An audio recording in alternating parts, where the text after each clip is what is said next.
There we are. We'll use a map today. I remember the day started out fine. It was sunny. And the water, it was a little bit choppy that day, so nobody was going out skiing and things that morning. But the sailing instructor at Maivaden had felt really excited because he seldom got a good wind heading out in the direction he wanted to take the kids this day. So camp owns not a giant, but a sizable sailboat. And a little hull down in the bottom. It gets out where it needs to go, nice tall sail. He always complained that it was the wrong color, which I thought was an unnecessary thing, but he wanted to take the kids way out to the other side of the lake where they seldom got to leave. So Maivaden is on a place called Makens Bay, sort of in one little quadrant of the lake that is Hayden Lake.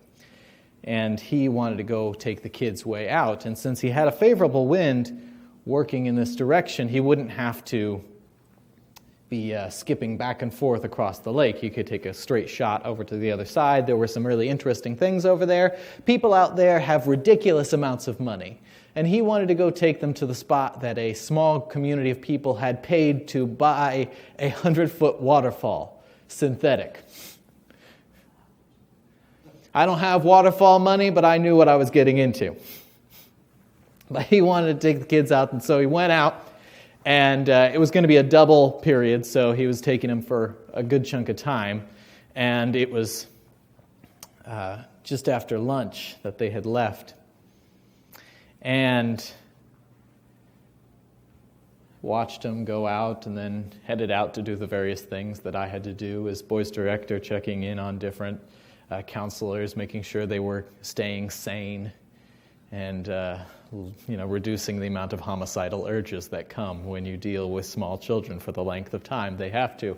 And they were doing good, and it seemed like it came very quickly, but the sky had apparently been darkening for some time, and by the time I'd made it back to the dining hall where I tend to go to watch the storms, because you have these big windows rolling all the way around with lake on most of the sides, the sky had turned pretty much brown.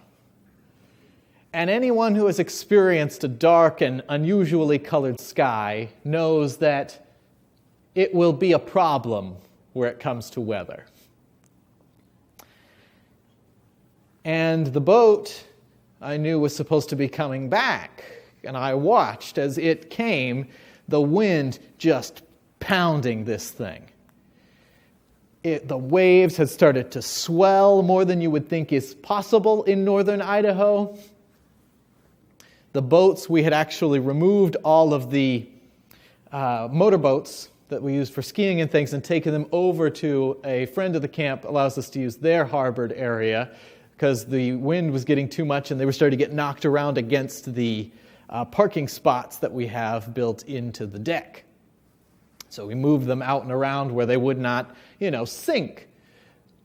Because we need to pay for those boats. And if they sink, it creates a problem, as they are generally very expensive. And it moved them, and I watched as our sailing instructor was very skilled, just started taking it in, and he had to basically get it up along this sandbar that comes along where there's a little spot where he could put the boat and we could tie it down and he'd be okay. But the problem is that the same portion of the lake, if you don't hit the right spot, the current will either suck you deeper into Makens Bay, which is a little spot there where all trash in the lake ends up. There are probably 4 or 5 docks from people's properties around the lake that end up there, and we cannibalize them and use them for other things around the camp. But if you don't, you can get shooted off to the other side of the dock area of the beach, and there is a cliff. Cliffs are made of rock. And the wind had hit him in such a way that he got that one. And the wind was pushing him along. It has an outboard motor on it, but it is purely decorative. And I watched as I just saw him standing there pulling these different ropes and getting his mainsail pulled in the directions he wanted it to, or down rather in this case, and just he looked like something from a novel, pulling against the wind and the rain tossing against his body, and he just stood there. And I thought, didn't he have children when he left on that boat? All I saw was him. And I watched from up top as I was radioing around to different people who are down on the waterfront. Hey, could somebody help Josh out? I saw a little head pop up out of the little below decks area, which is roughly the size of a coffin, which I was hoping was not an apt comparison at the time. Because this is probably the oldest boat that the Upper Columbia Conference owns, and sailboats are different than the motorboats that we had, and I was just hoping this thing could outlive the summer at least. And just as I was thinking, we're in trouble, because he was coming closer and closer. His boat had been turned sideways essentially, and the wind almost seemed malicious, aiming him for the cliff, dashing that boat against it. And the force of the wind that was coming was so tremendous. If I had gone out holding a sheet, I feel like I would have been blown away. And I watched as, thank goodness, the other boats that had greater control, we had moved them back, and two of them had strapped themselves onto that boat and started pulling it. These great big ski boats, ski nautiques, pulling it out away from the cliff, and I breathed a sigh of relief. One more disaster averted that summer. We came close on a few, which I can tell you others. There is nothing quite like a storm and moving, strong water to make you realize you are not as in control as you thought you were. The director, our current youth director, a wonderful man, Jeff Wines, he is a big sailor and was going to take the sailing instructor, this new one, who, when he got the job, had this little, he had a deficiency in a sailing instructor. And that was he didn't know how to sail. He had just sometimes you get the job that is open in ministry. And that was where God wished him, it seemed. He learned pretty quick, amazingly fast. A wonderful learner, a good guy, serving those kids. But the director said to me, he said, we're going to go out and we're going to teach him. It was this catamaran, these two big pontoons, about 10 feet wide or so, not a big giant thing. And we're going to show him how to flip it back up, because this thing flips upside down a lot, and if this gets damaged, we can fix it more easily and those sorts of things. So we're going to show him. And why he wanted me to come along, I'm not sure, but it was a great fun. You could feel the wind just whipping through your sails as this very light craft was just being rushed out there, and he would pull us up on one ski and back down. And at some point, Jeff decided, he says, the wind is actually not favorable here. We're not going to flip it up. But just being able to feel the rush of this thing. I do enjoy being out on the water. It is great fun. The storms do show us we have a lack of control in things. Growing up, I was brought up on the ocean over in Miami, and you were always instructed if a riptide, that is a very slender tide, was pulling you out to the ocean, do not swim against it. And that is for a very basic reason. The ocean is strong, and I am not as strong as the ocean. So you go perpendicular to it, so you can exit out as it's dragging you out to sea. It's not really what you're thinking. But this is also a biblical principle we see throughout Scripture. And we'll talk about some of those later, that almost every time a storm, I mean a physical, literal storm is occurring, especially on the water, it serves a big function, and one of them is emphasizing you are very, very little.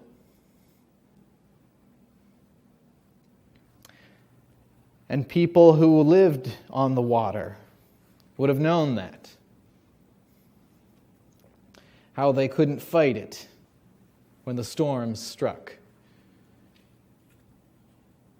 You see time and again, the disciples, many of them hardened fishermen, people who lived out on the water, sailing back and forth over what Luke does not even describe as a sea. Only the other gospel writers do. Luke has seen more of the world, and he knows what a sea looks like. He describes it as the lake, and every time they strike a storm that we have record of, courage is not the first thing we see in their hearts. So, Acts 27, there's only one more. 28 chapters in this book. You will see sort of the map here. Over by Malta, you'll see over on this side, ignore the stuff up on the boot, because we're not going to talk about it. But it's difficult to find maritime maps of this sort that only give you a portion of the chapter, or of the larger story. So we are going to be in Acts chapter 27.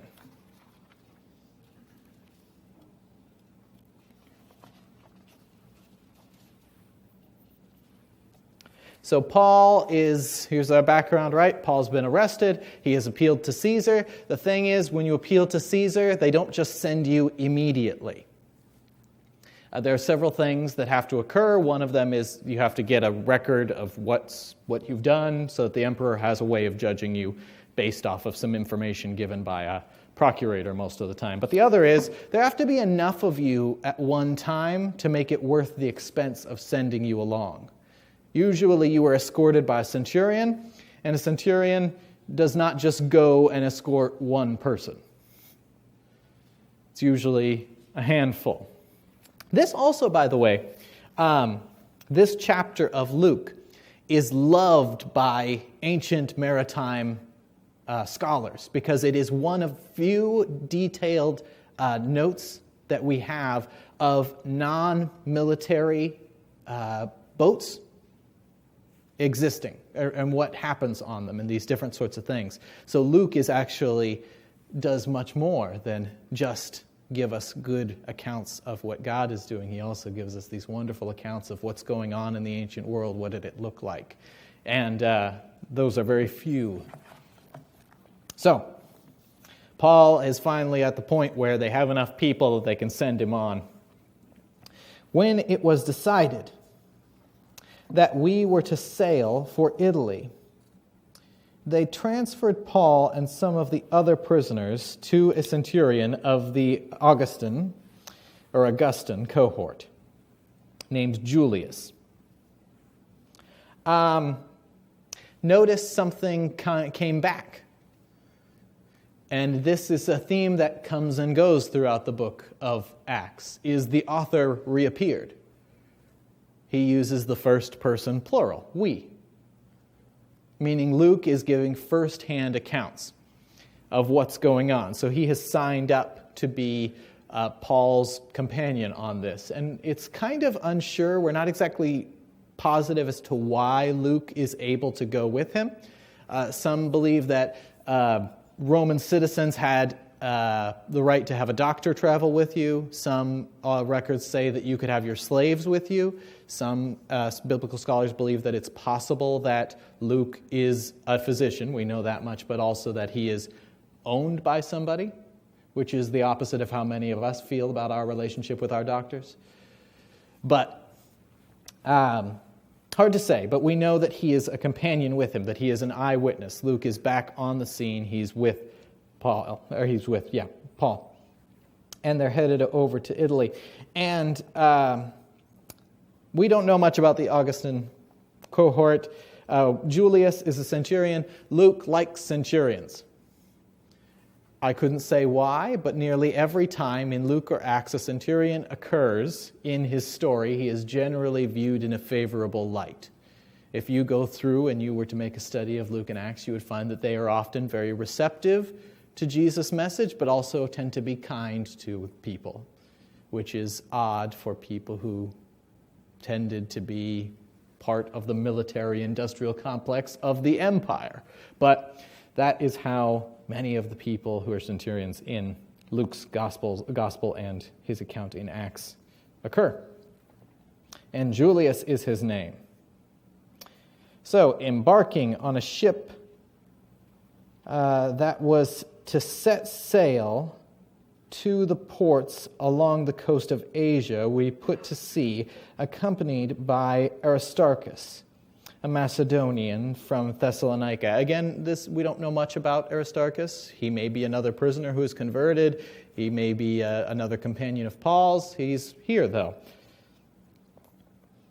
The next day, we put in at Sidon, and you can follow along there. Caesarea to Sidon, not very far from each other. And what is odd is Romans tended to not be excellent sailors. It is odd for being one of the greatest military forces that the world has known, but you will see oftentimes, even in the biblical record, that they tend to hug the shore. They don't like to go across very much. They do have some military naval stuff, but it's a different situation and also not terribly useful, as the majority of what Roman military stuff in the sea was to crash your boat into the other person's boat in the right way. You didn't have to be too good at it. You just had to hit the other guy.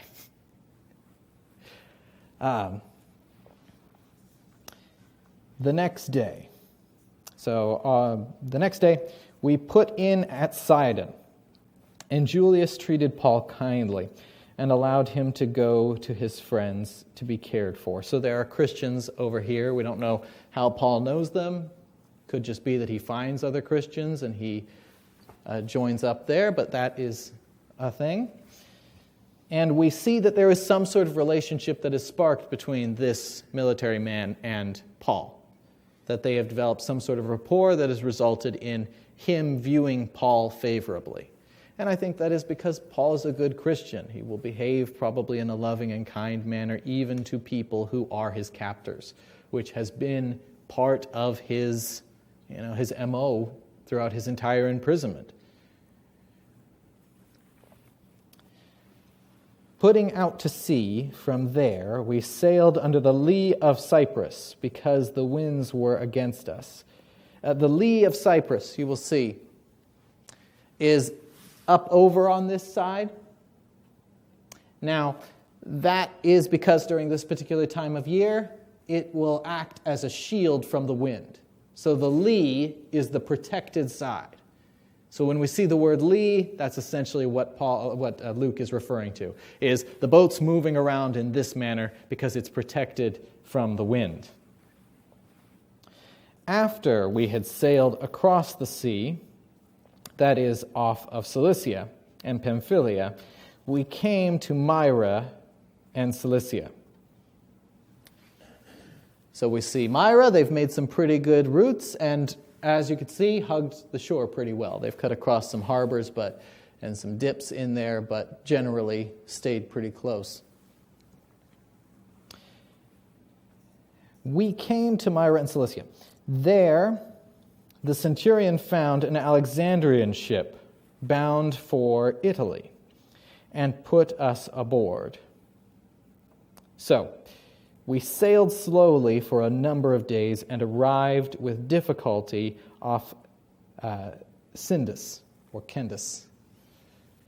And you'll see they went through a little passage there. The reason that they are probably going slowly is partially because the wind is against them, as you see here, but also that this is probably something more like a barge. They would have been pretty common. Actually, we're fairly certain we know roughly what kind of ship that Paul is on because of Luke's descriptions that go on. And it would have been sort of a boxy sort of thing.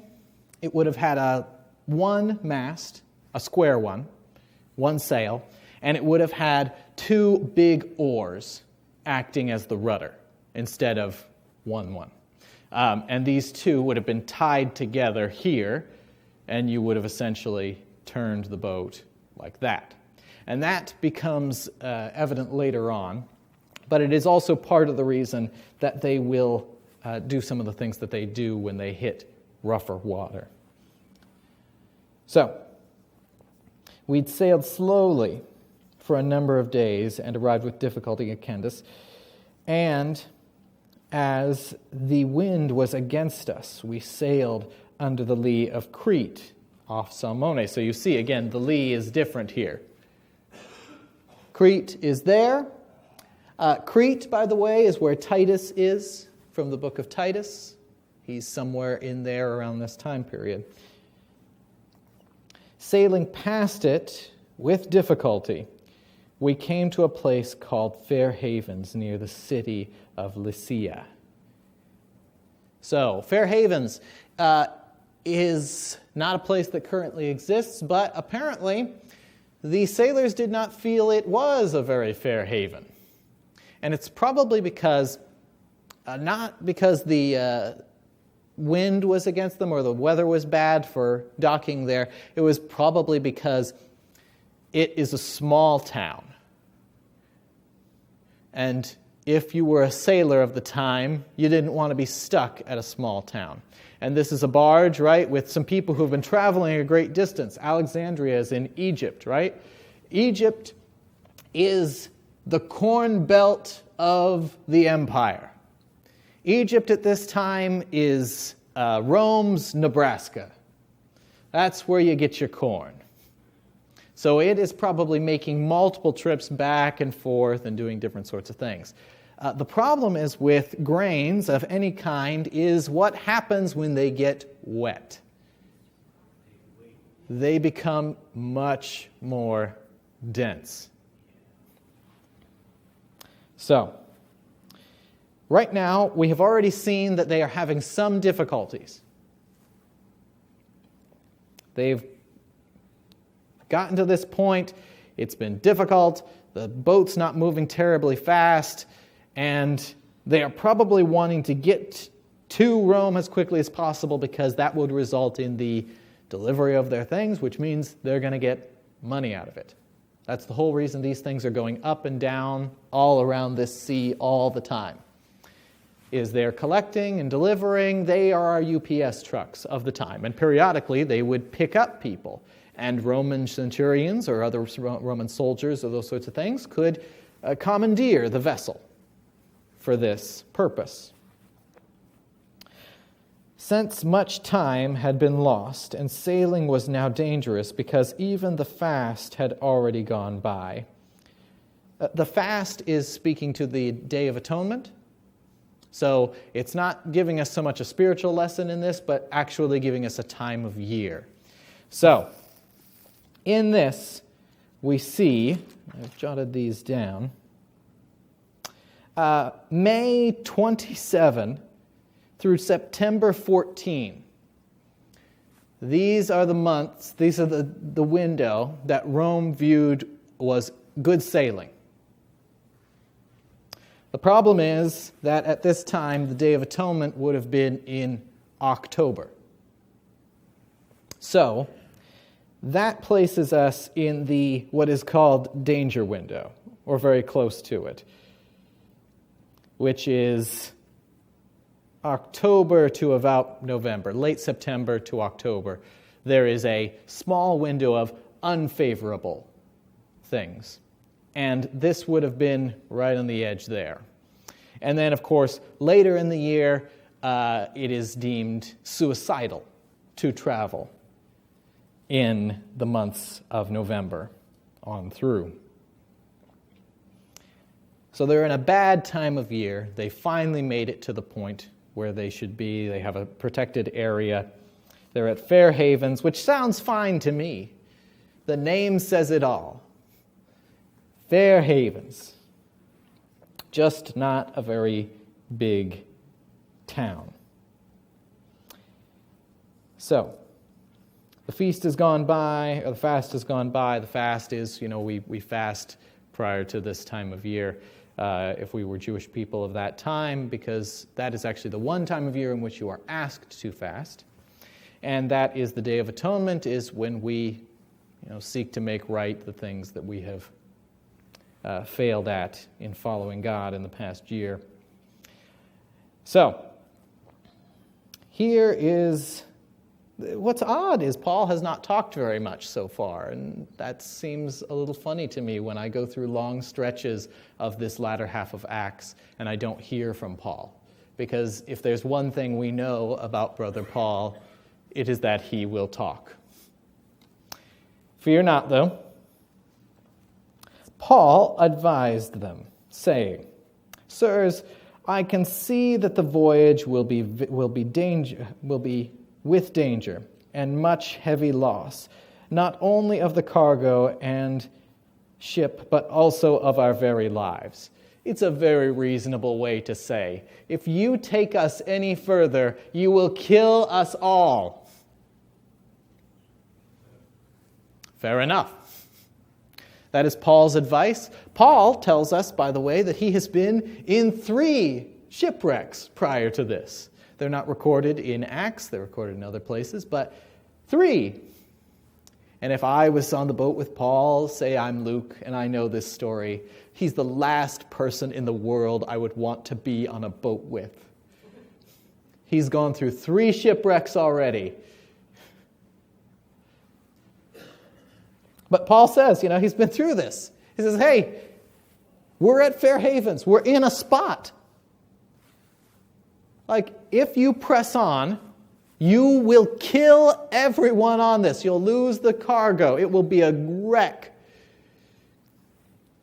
This is, I think, Paul speaking from experience, as he has probably, since he has been in other shipwrecks, knows what it's like to see bad sailing occur.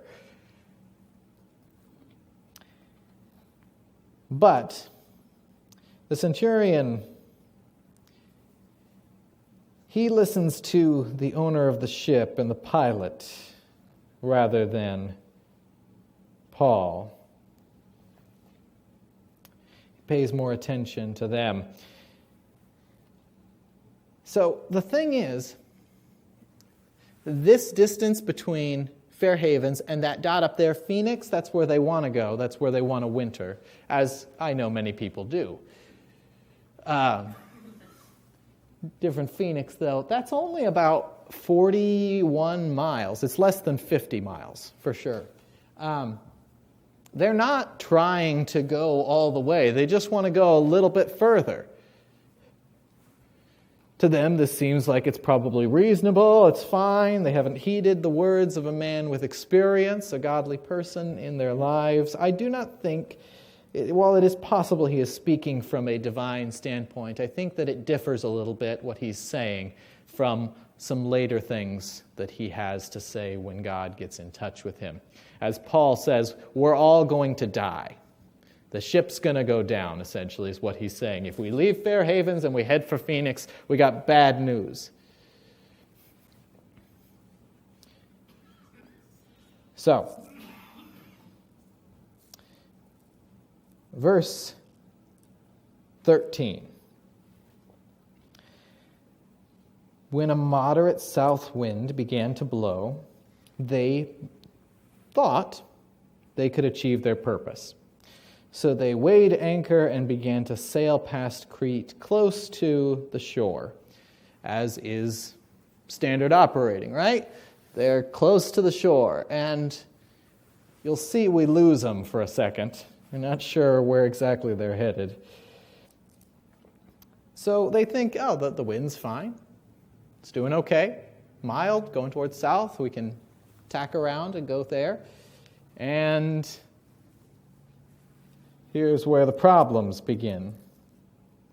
But soon, a violent wind called the nor'easter. Your version, if you have a New King James, American Standard, I think, would call it Euroclydon or Euroclydon. This is a mixture of two words. There's a Latin word and a Greek word smushed together to create the words northeaster. So north and east smushed in together. Same word. But it is well known. If you have a name for the weather, it's probably bad. Euroclydon.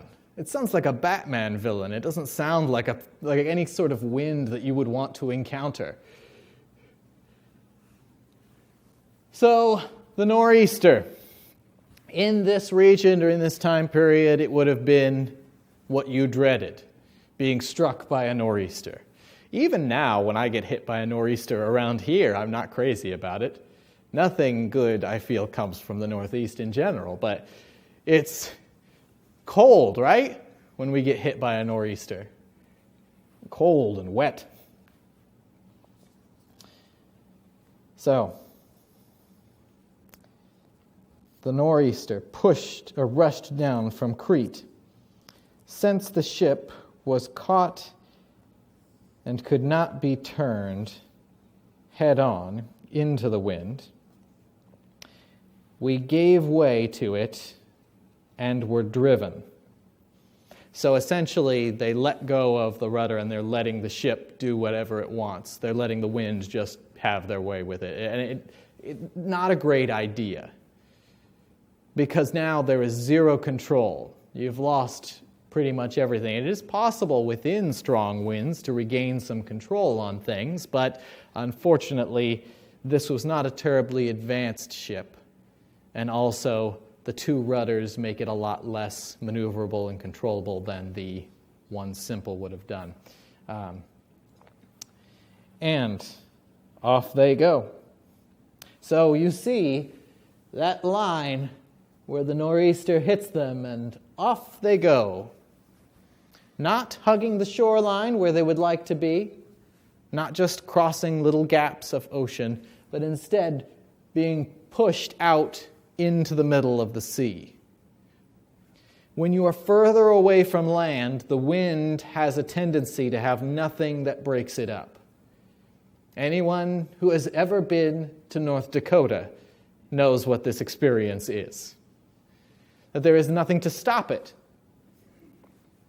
And it can really push you around out there. They are being whipped about by the nor'easter.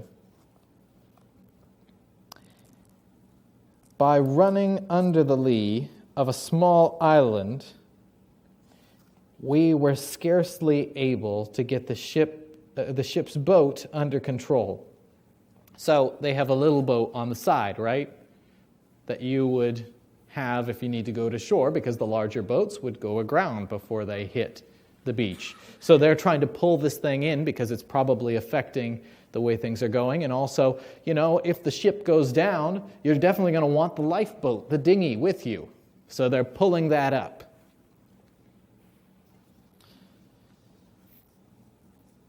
By running under the lee of a small island. So they're trying to they have some control periodically, it seems, throughout the story. They are scarcely able to get that little boat under control. After hoisting it up, they took measure to undergird the ship. Then, fearing that they would run onto Sardis, they lowered the sea anchor, and so were driven. So a couple of things are happening. With that undergirding, they are tying the ship together with cords. If you are on a boat and they've pulled up, and we know they're not doing it in the dinghy, right? They're not doing it in the extra boat because they've just pulled that on. Somebody probably was in the water. I don't know how, they probably tied a rope to him.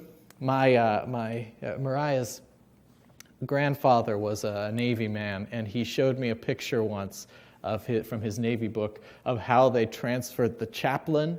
They had limited chaplains at the time, and a lot of boats. And so when they would reach a point where they had 2 or 3, whoever had the chaplain, there was a sort of basket, not big enough for an adult man, and 3 ropes, 1 on each ship. And they would pass him from these destroyers to the other one with these ropes, just like a marionette. And that's why I went into the Adventist service. I'm not going out there. They're not going to pass me around on no basket. But similar, he could have been just tied on and thrust into the ocean as they are trying to get these cords down underneath to literally tie the ship together so it wouldn't break apart. And they're scared that they're going to run aground as they're being driven. We were being pounded by the storm so violently that on the next day they began to throw the cargo overboard. The whole reason the boat was going there, they're tossing it out. And it's probably getting somewhat wet, so it's probably weighing them down significantly. And on the 3rd day, with their own hands, they threw the ship's tackle overboard. Not very clear as to what the tackle is in this term, but it's probably the more essential items. They probably are throwing the extra sail overboard. They're probably throwing furniture if there is anything overboard. There's probably nothing left on the ship except these people, and there are a number of them. So they're throwing the cargo overboard. They're tossing over the things, the money stuff, the valued items, everything. And on the 3rd day, that was just on the 2nd day, they've already reached to the point that they are going to toss everything overboard. On the 3rd day, they threw over the tackle. When neither sun nor stars appeared for many days and no small tempest raged, all hope of our being saved was at last abandoned. That one really got me when I read it. Luke has seen these hardened sailors throw everything off the ship. They've been tying this thing together with rope. It's already not so great because he's with prisoners and all that, but there is no stars, there's no sun. They had no compass back then. What else were they going to use to navigate? They probably were out here, just somewhere in the Mediterranean. And if you had asked them on the boat that day, where are we? They would have said that. We're just somewhere on the sea. They don't know. They don't have any comprehension. For several days, they could not comprehend where the sun was. Imagine the thickness of the clouds at that point. To the point that they reach this: we have no hope. All hope of our being saved has been abandoned. Let's let those words sink in for a moment. Just reaching the literal end of your tether.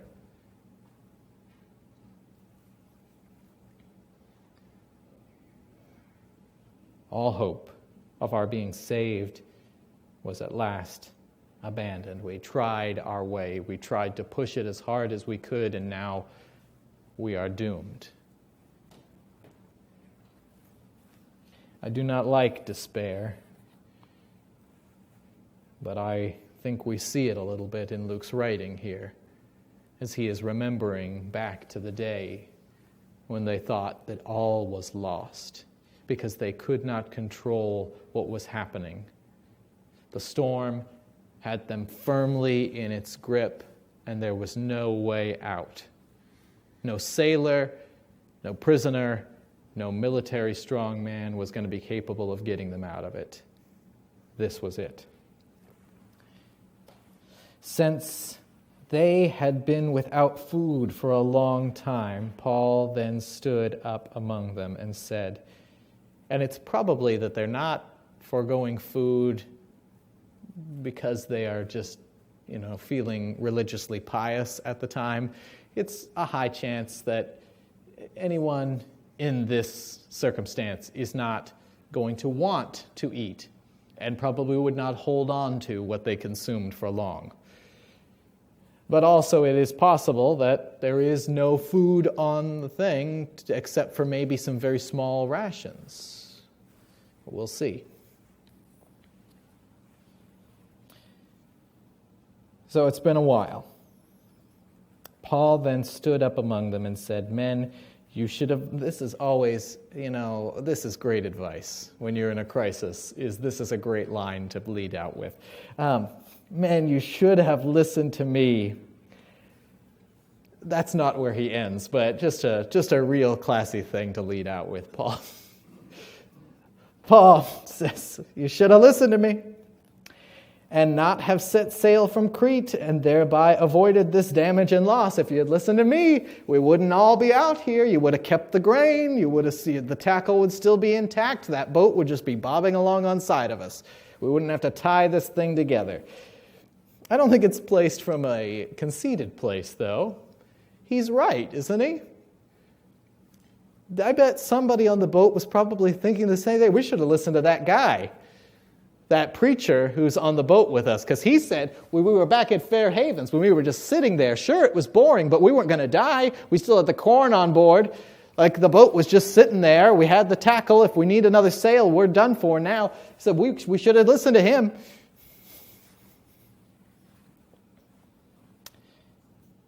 "I urge you now to keep up your courage, for there will be no loss of life among you, but only of the ship." That's what he says. We are all going to make it, but the boat won't. Why? Why should we listen to his saying this? Well, here is the answer. "For last night there stood by me an angel of the God whom I belong and whom I worship." That even in the midst of this, while the Euroclydon has its fist all around this ship, that Paul continues the broader perspective, which is so important in these times. He says, who does he belong to? It is not the storm. It is not the boat. It is not the military government. It is God to whom he belongs. And the God whom he worships says that there will be no loss of life. Sure, the boat's going to go, and that's unfortunate, but it's better that they're all alive, right?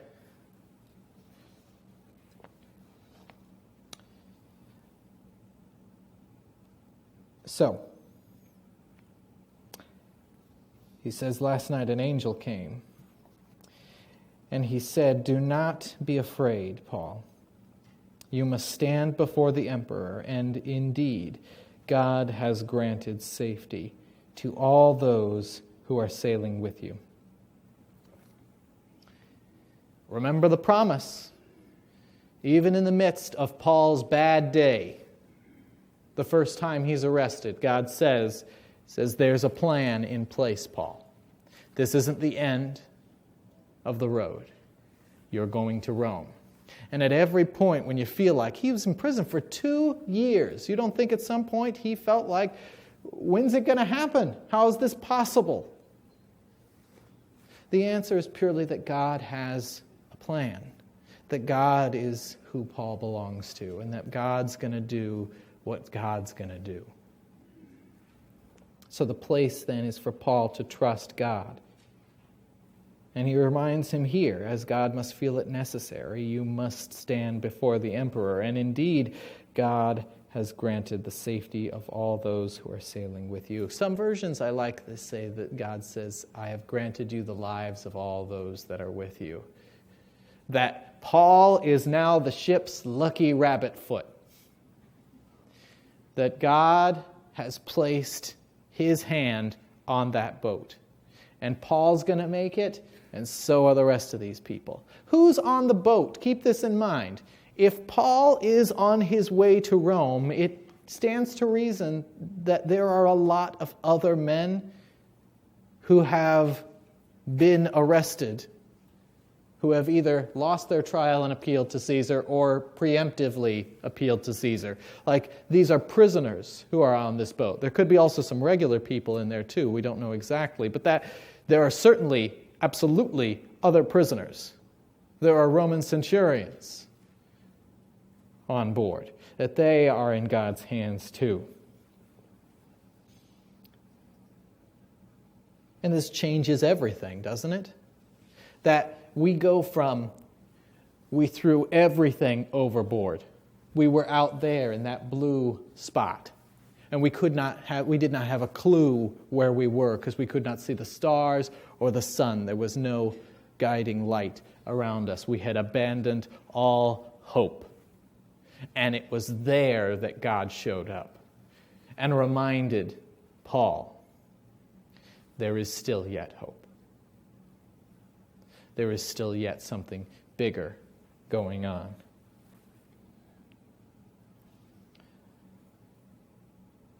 So, keep your courage, men. For I have faith in God that it will be exactly as I have told you. In other words, that God will keep his word, right?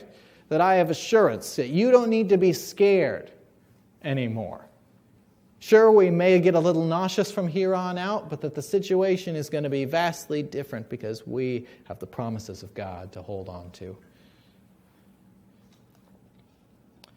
He says, but we will have to run aground on some island. Okay.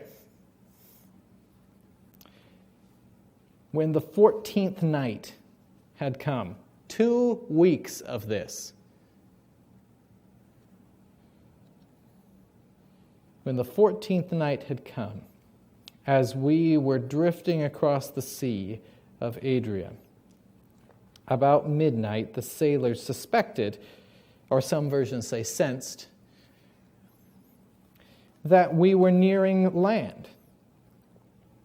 So they took a sounding and found 20 fathoms. That's based on this form of measurement, it'd be a little different. So we're going to say it's probably close to 120 feet based off of their fathom is different than our fathom, is essentially.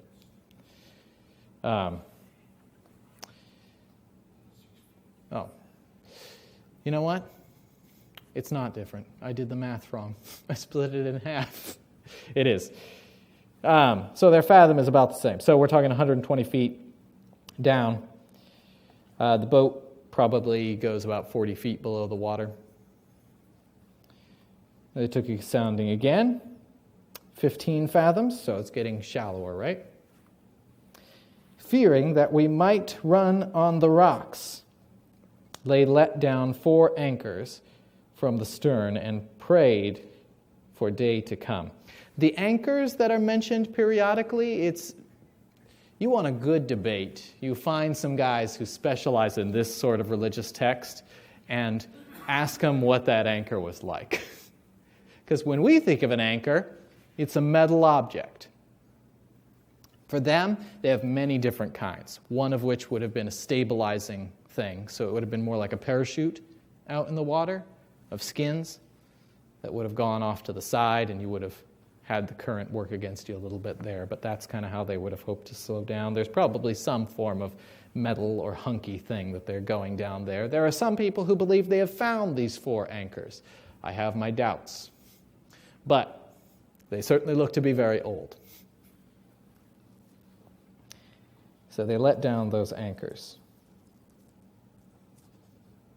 There they are.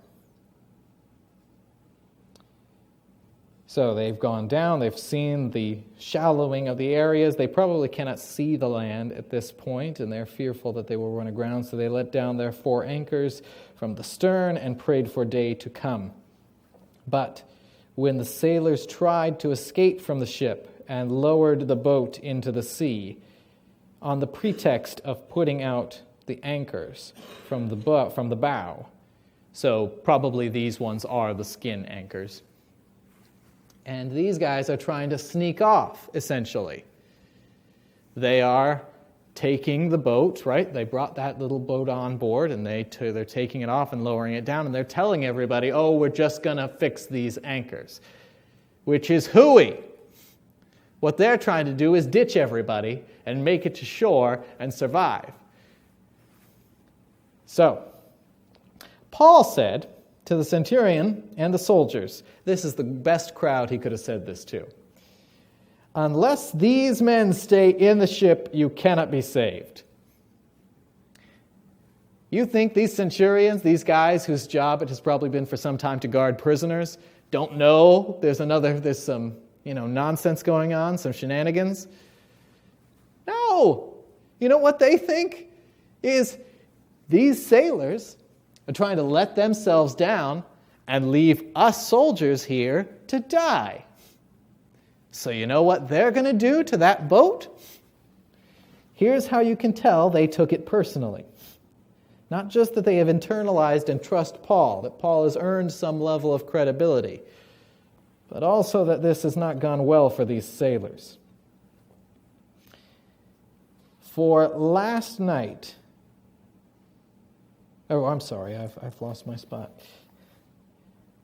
So the soldiers, this is verse 32, the soldiers cut away the ropes of the boat and set it adrift. Goodbye, boat. It's gone. But you know what else is? That's it. We're not getting off the boat via the lifeboat anymore. Because the soldiers took it personally that they were going to get ditched, and that's not it.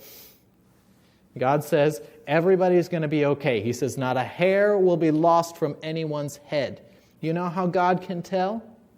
Because the Bible tells us that God has numbered the hairs on our head. That's how he would know if one was missing.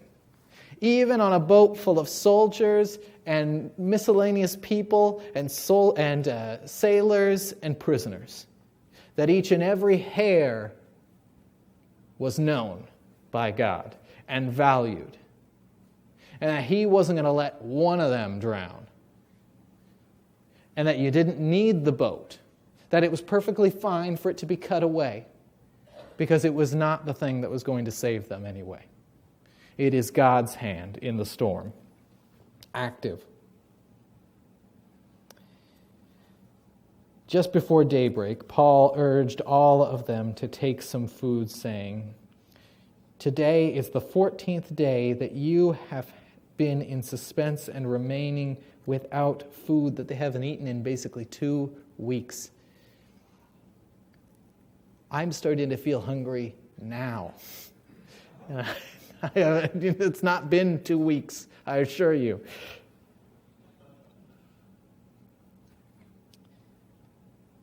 That you have eaten nothing. Therefore, I urge you to take some food, for it will help you to survive.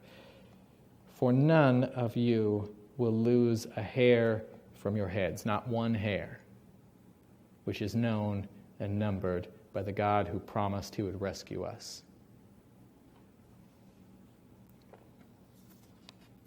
But it does say that, while God's going to rescue us, we got to be ready for that. We want to be full of food so that we can do the kicking necessary to get to the shore. Not complacent obedience, but active obedience. He took bread, and giving thanks to God in the presence of all, he broke it and began to eat.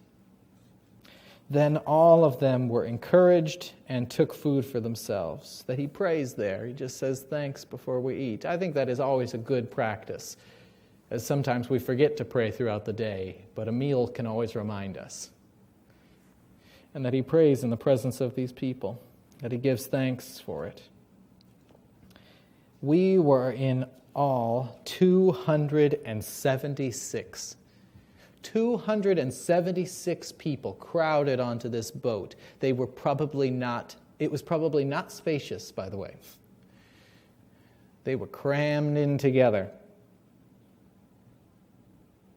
276 persons in that ship.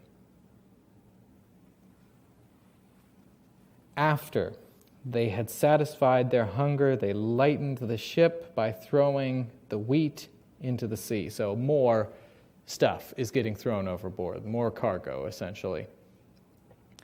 In the morning, they did not recognize the land, nor would I feel I needed to after 2 weeks of this.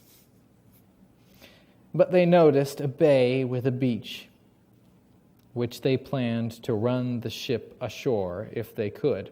So, right, they're going to ram it on there.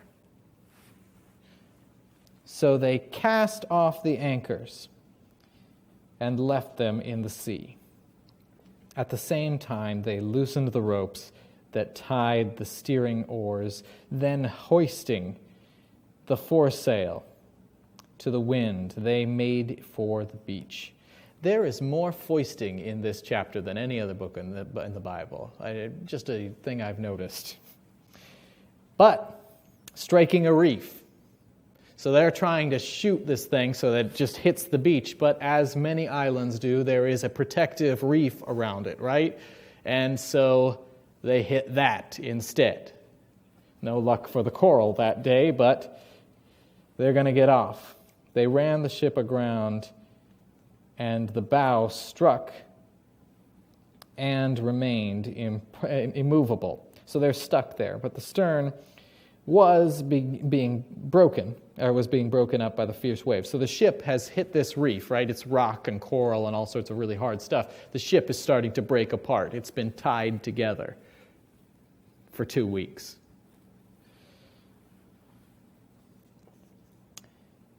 So these soldiers are very pragmatic people. That's what I take away from this. You know, those guys were going to steal that boat and leave us for dead. Let's cut the boat and leave it so that no one can get it ever. Here's the problem. If everybody's going to swim for shore now, if one prisoner gets away from their soldier, that soldier is a dead man.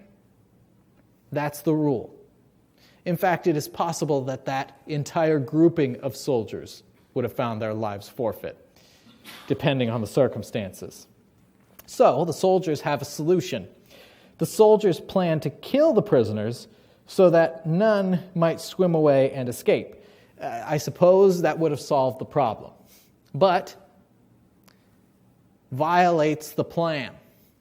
God's plan is for everybody there, that just over 2,500 people are going to make it on there. And if one hair of their head is harmed, that violates the promise.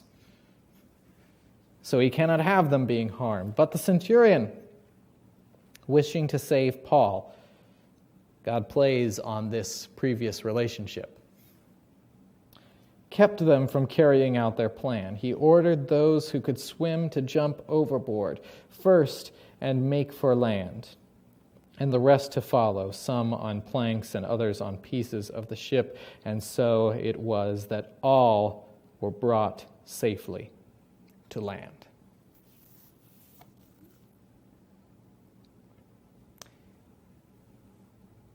All make it there.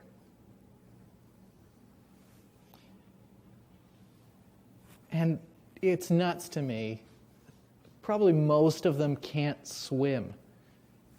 Nowadays, we live in a world where recreation is a possibility, and, a large percentage of our culture knows how to swim. For these guys, there's nothing. You didn't go to a pool. There was no public place to do this, and many of them, they lived inland. There was no reason to swim. Probably several of them thought, I'm on a boat, so I didn't have to swim to Rome. But I had somebody, their grandmother was on a boat, and she said, I love being on the boat. She says, but the problem is I can't swim. And I heard him say to his grandmother, well, what happens if we sink? And she said, I drown. Just that matter of fact. But for them, they could hold on to pieces of floating stuff and doggy paddle their way into shore. Luke 8, 22 to 25, Matthew 8, 23 to 27, Mark chapter 4 on, we can see is Jesus, those are the stories of Jesus calming the storm.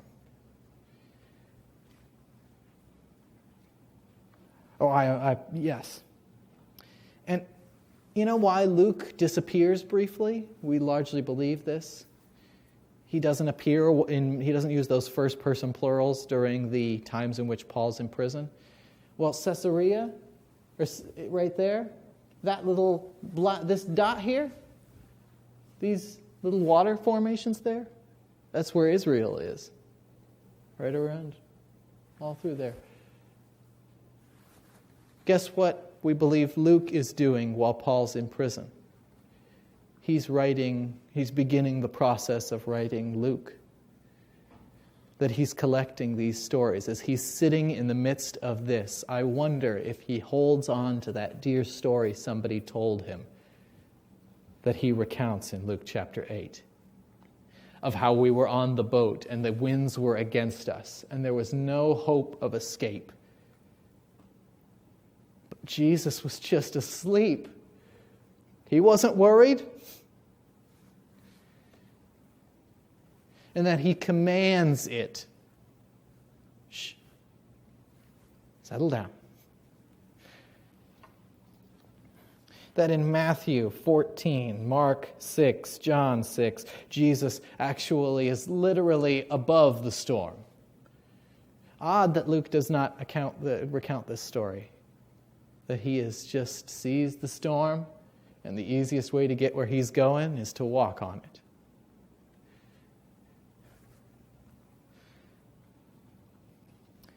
In Genesis, we see the flood, right? 40 days and 40 nights of fierce, probably something that these people would have thought that the Euroclydon, this storm Noah experienced, probably made the Euroclydon look like it was a light breeze. The rains came down and the floods came up.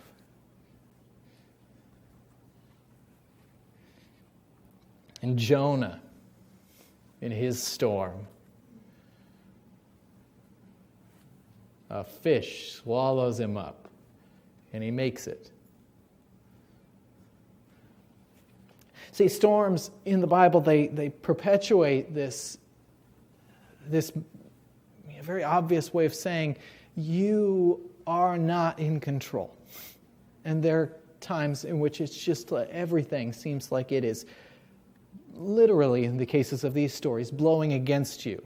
Many of the biblical authors love that phrase, and I really like the way they word it, that the wind was against us, that it pushed on us, and we had no control over it. And yet, while it emphasizes our frailty in the midst of the storm, it does the opposite for God. That it magnifies God's power in the midst of all of this that is going on. Isaiah, over and over again, uses that imagery of God being a shelter in the times of storms. The Psalms, the 107th Psalm, tells us that God hushed the sea like a fussy child. That this is the God to whom we belong, even in the midst of the storm. That there is a mighty God who holds us, bigger than the issue at hand.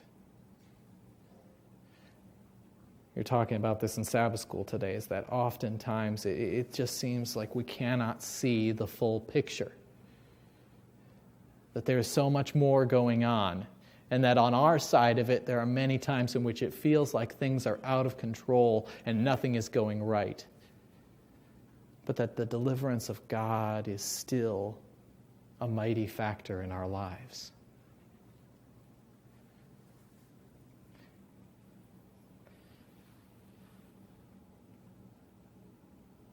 Our approach and response to the storm also, I find, appoints opportunity for us. I think in the times of when COVID was hitting us really hard, and today it seems like it did. It got a little backlash on us. But you remember back when it was hard to leave the house and couldn't figure out what was going on, and all these people dying of sickness and things, and that the storms provided opportunities to minister in new and unique ways of reaching out. You think that after Paul and everybody is on the shore, that this guy stood up and said, "My God, who I belong to, the God who can hold the storm in the palm of his hands and quiet it down. This God said that the hair on your head is known, and by him." And that, Paul says, that God, he's going to save us. All of us. You think that provided an open door for Paul to touch the lives of these people, that it opened up more receptivity to some of these people, that God just saved them? And if that isn't an illustration of how God has saved them, I don't know what you could possibly ask for a better one. My response to the storm cannot be dictated by the storm. It doesn't get to make the call as to who I choose to be in my daily life. Instead, who I am is a response to who God is, not to who the storm is. And that they come. It is unfortunate. I think of all the people right now, and we're very lucky at our home, but the many people who are struggling to find baby formula. I mean, we're not talking about a luxury item or a group of people who, tend to do well without food. Think about the COVID that continues to be a problem for people, or people who have lost somebody in their lives that they value, or the myriad of other things that we could point to as the storm of this world. But that I continue to be, instead of making each wave that hits me change my response to it, instead it is that my response is as a follower of God. I follow Jesus, and nothing else matters. The storms are going to come, and they will come. But that we have the great hope that God has overcome this world, all the things. And that soon Jesus is coming to set all things right. That he has the power to take the storm of this world and quiet that down forever through the blood of his Son. Let's pray. Lord Jesus, I thank you for those of us that made it here today, and for those that are unfortunately at home ill or trying to fend off something. God, I pray that you would bless each one of us in this church family today. Amen. Wherever we find ourselves, that we would be a people receptive to your advances on our heart. That you and your love, your call on us, your promises would be the things that dictate how we live our lives. And that our response to the storms of this life would give others greater hope of a picture of what you are like. Amen. Happy Sabbath to you all.